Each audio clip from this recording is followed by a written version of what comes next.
introduced a resolution declaring an invasion at the southern border. Senator, it's good to see you this morning. Thanks so much for being here.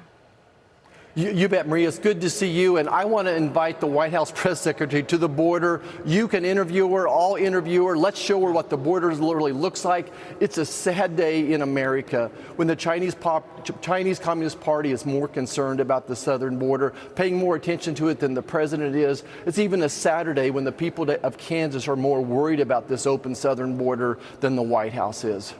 Yeah, it's extraordinary, actually. And the fact that she comes out and just basically, you know, communicates, lies to our faces, frankly, to say that this border is closed. I don't know what you all can do about it, but at this point, we're talking about a spending fight. The House Republicans did have plans to have a policy change, but it failed. Yeah, we had a magic moment, right? We could have got Kevin McCarthy presented legislation that would have decreased spending by 8%, plus made improvements in our southern border. But that would be my #1 priority as we go through this next 45 days, is trying to figure out a way we can leverage this moment into some type of increased security for our southern border. It's real simple. Let's just talk about the Chinese Nationalist Party again. 18,000 Chinese crossed the border in this past year, 6,000 alone in June. It's a very contrite effort to infiltrate our system, to infiltrate our society. They're posing as teachers, as investigators. They're setting up shop right next to our military institutes. This is truly a code blue emergency at our border. Our border is hemorrhaging right now, and our president is ignoring it. I could not agree more, Senator. That is exactly the way I see it, and that is why we have kept a spotlight on those Chinese nationals coming in through the open border. They don't have to go through the Darien Gap. They come all the way out of the way to exploit the open border. Now, House Oversight Committee Chairman James Comer is investigating the Chinese nationals breaching and accessing secure U.S. military bases. Comer is requesting a briefing from Defense Secretary Lloyd Austin and FBI Director Christopher Wray on how the Biden administration is combating this threat. What are they doing? I know you recently sent a letter to the Department of Homeland Security, Secretary Alejandro Mayorkas, about the record number of Chinese nationals flooding the border and the threat that it represents. Have you heard back from him? Of course not. They're going to continue to ignore that this problem exists. Again, 18,000 Chinese nationals. These are military-aged men that are spies. That's exactly what they are. They are spies. They're coming in and setting up Confucius classes in public schools next to our military bases. They're doing cultural exchanges. They're now working in our universities and in our highest tech companies as well. They're stealing property. What Americans need to understand is if you're from China, you are married at the hip to the Chinese Communist Party. These people are spies, and then basically they're being caught and released. Don't forget there's probably another 6,000 gotaways. These people are setting up for an opportunity of espionage. I remain more concerned about cybersecurity issues, bioterrorism challenges from China than I am how many ships China has in the southern seas. Well, it's amazing. We're looking at these pictures, Senator. They're all military-aged men coming from China. I mean, this could not be more obvious. And this president is sitting around not doing anything about it. I mean, what does Beijing have on him that he continues to respond with nothing? And then I heard you at the AG hearing, the ag hearing, agricultural, on foreign ownership in U.S. agriculture. I want you to explain this because you're talking about Chinese American intellectual property being stolen by communist China, and they're also stealing what? DNA sequencing?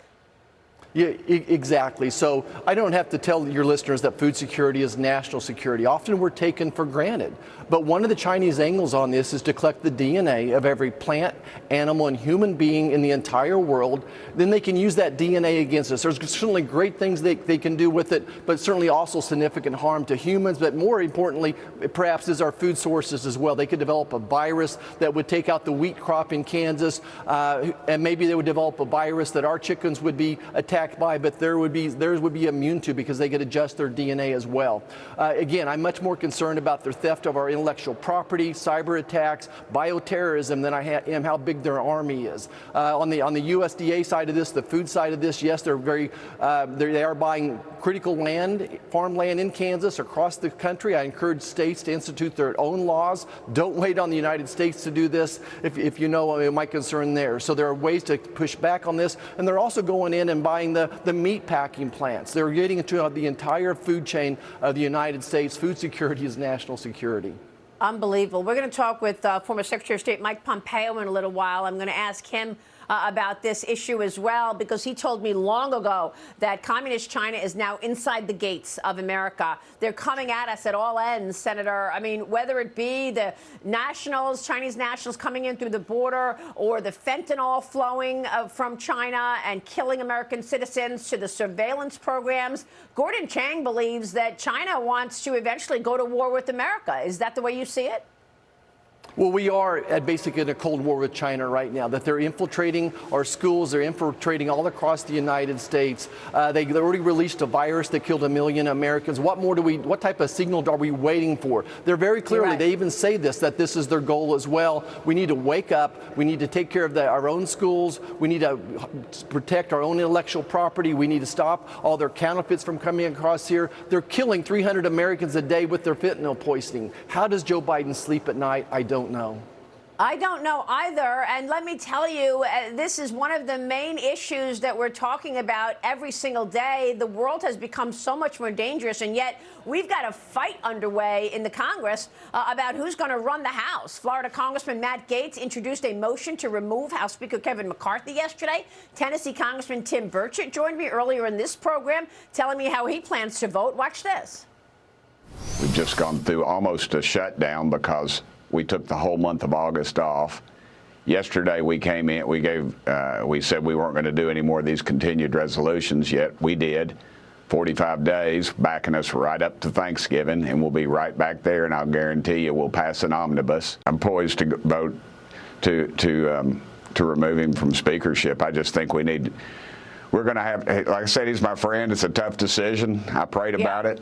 And I have to go either with my conscience or go with my friend, the speaker, and my conscience has served me well these last 59 years. Senator, how do you think this plays out? What's your assessment here? Well, look, I'm going to bet on Kevin McCarthy, but I would just ask my friends to take 2 steps back. I wish I would see the same vigor attacking Joe Biden's policy, the same vigor that's allowed Joe Biden to give us open borders. He's ruined our economy. He's put us beholding the Chinese Communist Party. Let's unite for once. Let's fight back, and let's push against Joe Biden. Stop destroying our own party. You're destroying our nation. Take 3 steps back. Just look and think about the next generation, not your next press hit, not your next election. Let's focus on the next generation. Let's make America safe again. Let's get our financial house in order. We've got 45 days to do it, and the Senate's out of session basically less 1 day for this next 2 weeks. So while the Democrats are out partying and they're out campaigning, we should be right here in the Senate working on these financial packages one at a time, all 12 of them. I'm very concerned. This is the greatest long-term threat to our nation is our national debt. And one of the issues dividing the country is the money going to Ukraine. I mean, people are saying, why aren't we seeing more focus on the U.S. border and less on the Ukraine border? Now there's this confusion surrounding the Ukraine funding. President Biden claims that he and Speaker McCarthy reached a side deal on new money to go to Ukraine. McCarthy says there's no side deal. Politico obtained a U.S. strategy document which shows Biden officials are far more concerned with corruption in Ukraine than they publicly admit, Senator. So they're also worried about corruption here, and yet we're still throwing money at it? That's exactly right. Once again, this shows out of touch the White House is. We talked to tens of thousands of Kansans on telephone town halls the past several weeks. 75–80% of Kansas don't want 1 more cent going to Ukraine until we secure our own border. Look, if the White House wants to do something, they've only implemented about half of their banking sanctions. We asked for an inspector general. We didn't get an inspector general. Poland is bailing on them as well. Look, let's get our own house in order. Let's stop borrowing money from China and sending it to Ukraine. Let's focus on the things that we can control. Let's get our national debt under control. Let's secure our southern border. Let's lock in on those two issues. Let's join together as Republicans and push back on Joe Biden once and for all. All right, we will leave it there. Senator, it's good to see you this morning. We'll be watching all of that. Senator Roger Marshall joining us this morning in D.C.